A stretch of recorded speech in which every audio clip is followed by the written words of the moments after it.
Alhamdulillahi Rabbil Alameen. What is this? This is the third day of September. Second. Second? Yeah, today is the 2nd of September. 2018. Okay, what it is to have its annual program? It's going on now in I know, Houston. but do you remember where? Houston. It's in Down Houston. in Houston. Yeah. Is anybody else having a program anywhere along? Because I saw people on the highway yesterday, you know, Pakistanis, they outfits and everything. When I see them on the highway, usually they're going to, Somebody has some in Jersey. okay, I that's think, what, I don't know, but yeah, I think somebody has some in Jersey because okay. brother. All right, that's what it would be then, because they was on 95 Mhm. and, you know, at the gas, stopping to get gas on 95, you see them all there.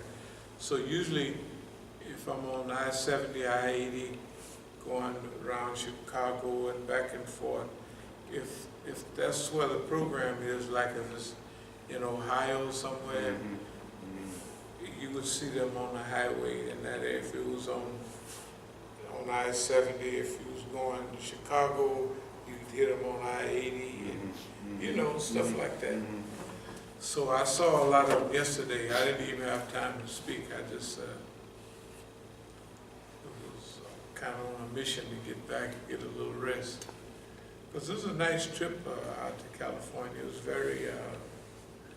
very fulfilling.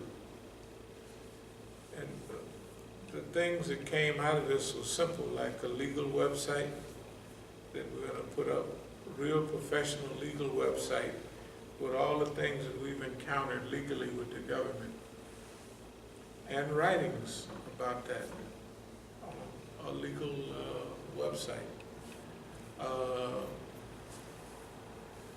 A lot of stuff that we have encountered, like abuse of government power. This will all be on a legal website in legal language, because we have so many incidents, every time I had an incident with the government, I would try to get paper or notice, anything that showed the contact. So over a period of time, you got a behavioral pattern established. Number one, nothing to happen to all of these things. Just like in, I have the arrest record, the booking record, and all of that from Vegas. Remember when I was in Vegas? And I'm standing in line to go, and a lady kind of puts me to the side and stalling. I said, "What's happening with your brother? What's happening with me?" "Well, you have to just be quiet and just wait." I say, you work for the airline. You don't work for no heavenly decree organization that can tell me nothing. You work for me. I have a ticket on the plane. Why are you doing what you're doing? Then she calls the police. And he says, "You have to be quiet." I say, "You're a fool. Who are you talking about? Be quiet. There ain't no signs up here. Look at all these people talking. What are you talking about? You have to be," I said, "I have to what? Do you know how you sound? I have to be quiet." I said, "I'm supposed to get on that plane. I have a ticket. I'm the customer. She's supposed to greet me with a big smile. And if there's something she can't fix right now, she's supposed to call her supervisor. And then she's supposed to say, Mr. Jones, you're such a nice fellow. We're just trying to fix this. Would you be patient?" That's what she's supposed to say.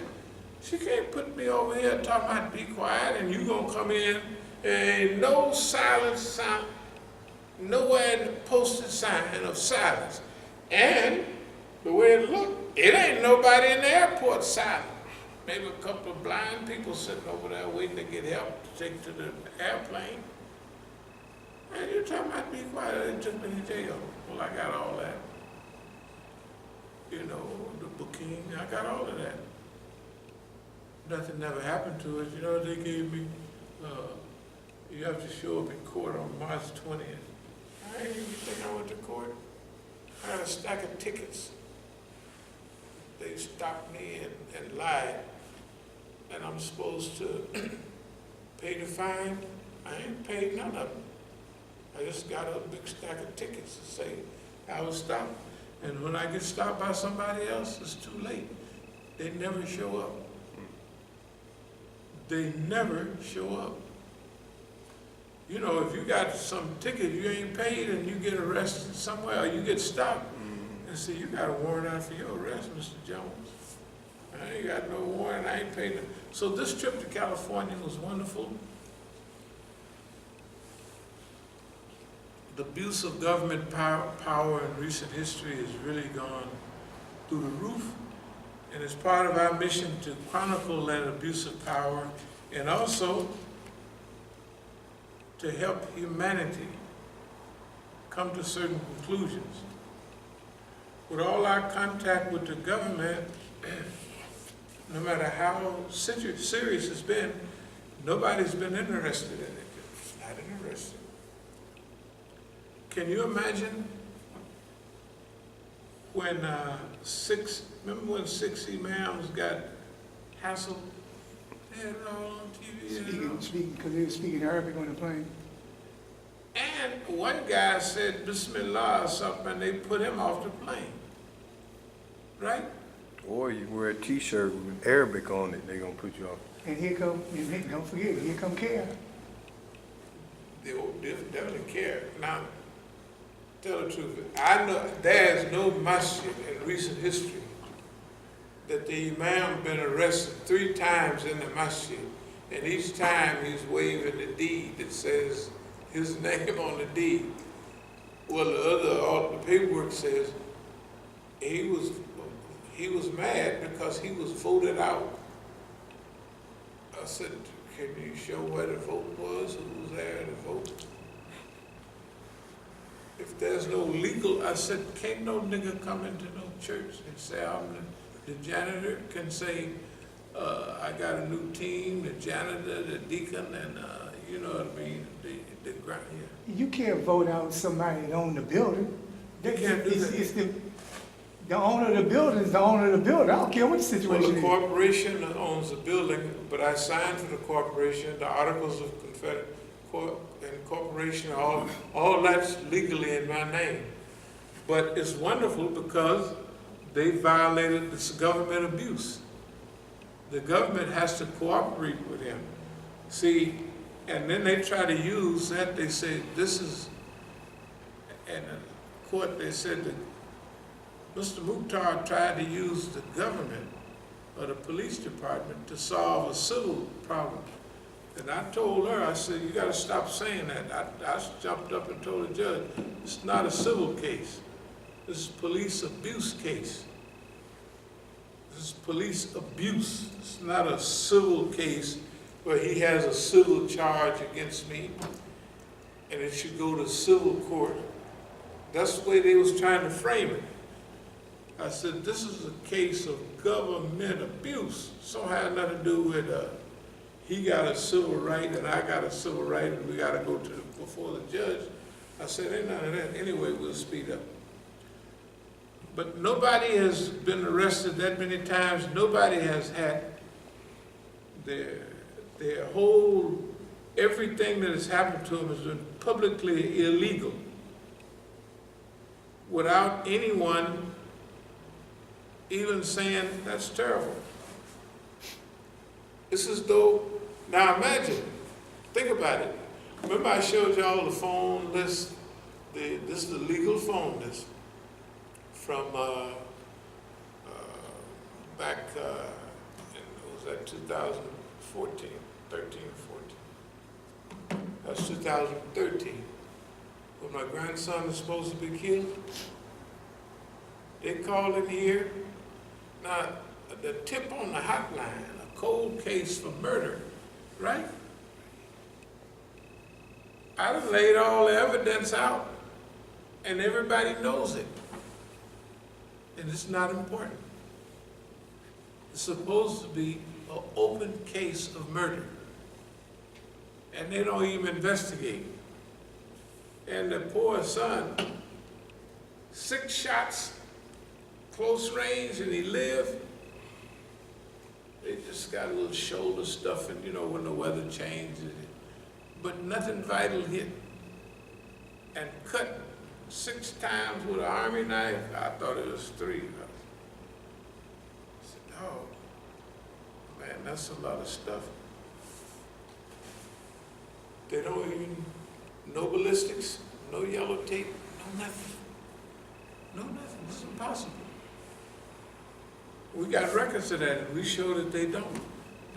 I went to the doctor, I told the doctor, I said, oh, she came to visit, how's he doing? And, oh, this happened, that happened. I said, well, the police come for ballistics. No, we haven't had ballistics. That's against the law. You know, that's a legal violation, right? So our question is, why? Why is anything, anytime, happens to us, it's not important. And if anybody else catch a cold, you'll see them on ABC, CNN, right? Imam so-and-so from such and such a place. Somebody rolled their eyes at him. And he's on CNN and everything. That's Oh, Imam Siraj, the recent thing with Imam Siraj, you know, Yeah. it's like his son is supposed to be this, that, and the other, and that ain't nothing compared to what's been going on here. I mean, that ain't even worth talking about. It's not worth talking about, but that's, remember, selected leaders, Right. hand-picked Negroes. It's worse now than it's ever been. Right. Everybody that we see basically will be hand-picked, and that's our job, we'll continue.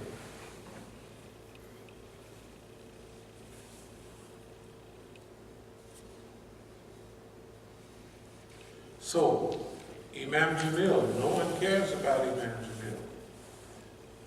Just because nothing fits, the police testified, the guy is about 5'10". You would have to be really blind not to see that Imam Jamil is 6'5", at least. And I looked into his eyes as the police had survived the shooting. And his eyes was gray.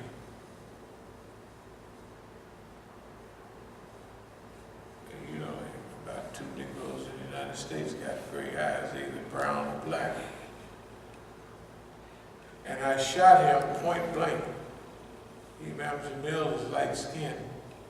If you get shot point blank with a Glock 45, 44, 357 Magnum, you're going to have either broken bones or bruises. You know, something. Right in a bulletproof vest, you might mean you live and everything, but you ain't going to be, you can look at the body and say, yeah, something hit that boy. Imam Jamil ain't had nothing. So the police couldn't have shot him point blank. He couldn't have seen him because the man is standing from here to there, and this guy, if he's 5'10", 5'11", maybe 6 feet, he still got to look up at Imam Jamil. I'm 6'2", and I'm looking up at him all the time. I ain't never looking down or across, right? So the police is lying. It's a lie, it's ridiculous. Or he forgot. And then don't forget the guy came in to confess that he did it. They don't even want to hear it.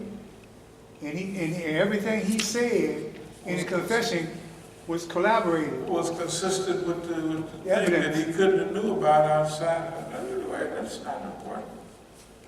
The important thing is they arrest who they want, they do what they want, to who they want, when they want, and how they want. They have been doing it, and they continue to do that. Now, I'm going to go to kind of some of our mission. Bismillahirrahmanirrahim.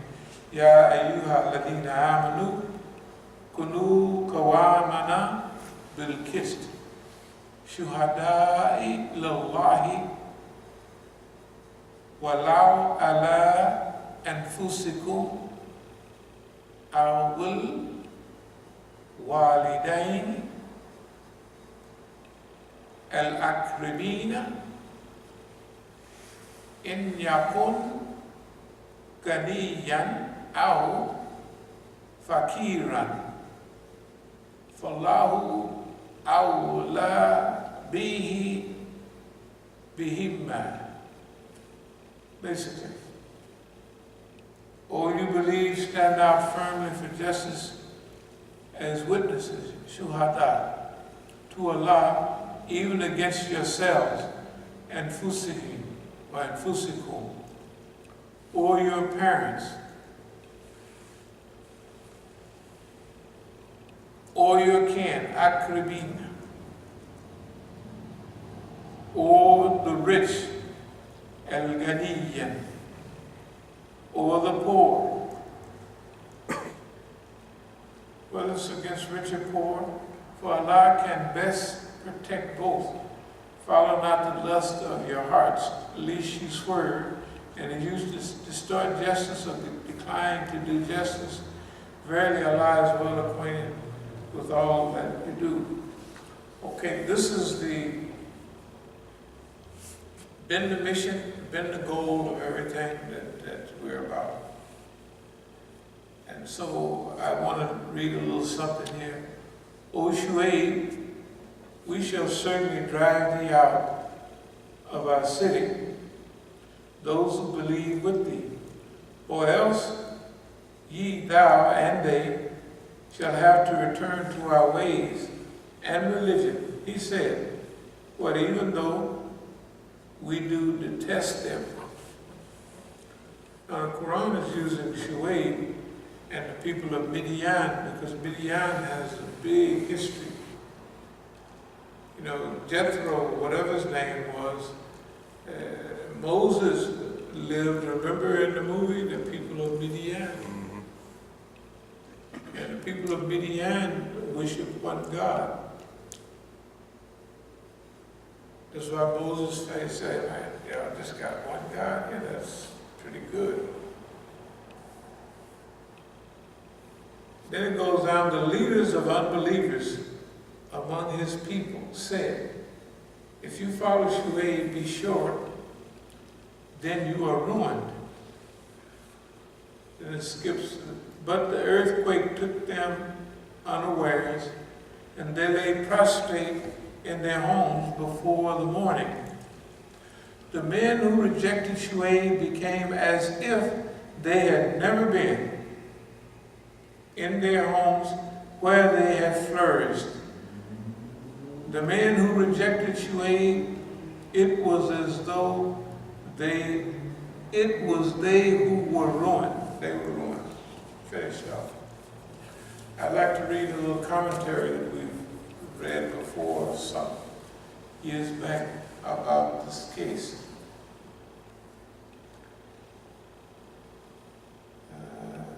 We should not pass curiously, this is from Alan of al-Duty, over this sentence, but should think deeply about its implications. The chiefs and the leaders of Midian meant and wanted to convince the people of this thing. We shall be utterly ruined if we accept the practice and fundamental principles of honesty, righteousness, uprightness, and morality. It is obvious that our trade and commerce can never flourish if we apply the principles of truth to it and carry out our bargain with honesty. Besides this, if we do not exploit our geographical position on the crossroads of the most important trade routes i.e. the United States and its trade with everybody else. And let the caravans pass without any molestation and become peaceful citizens. All this political and commercial advantages will come to an end. This will also bring to an end the awe and influence we wield over our neighboring countries. This fear of ruin was not particular to the people of Shuaib alone. In every age, the corrupt people have felt the same fear concerning the way of truth, righteousness, and honesty. They have always been the considered opinion of all the corrupt people that it is not possible to carry out commercial, political, and other worldly activities without resort to lies, dishonesty, and immorality. This is why the greatest argument against the message of truth has always been that the community would be ruined if we gave up the known worldly wrong ways and adopted the right way. And that's what this Donald Trump was reading from this. Right? If we had fair trade with everybody, and if we didn't make trouble for people, they wouldn't hold us in awe and respect anymore. And we didn't use our geographical NAFTA between two of the countries and we do all that and all that other stuff, we would be ruined. And if we adopted peace as a system, what about our military-industrial complex? Look at all the money they make right now. You ought to see the Wall Street Journal and all them other journals about the money that they make selling all those weapons to Saudi Arabia, to bomb Yemen, and everywhere else is a conflict. Therefore, the CIA and all of those, what they call the deep state, their job is to keep wars going in the world and to make sure there's no solving of global problems, because if we use normal, peaceful human relations, our economy, the guys making all the money, would be ruined.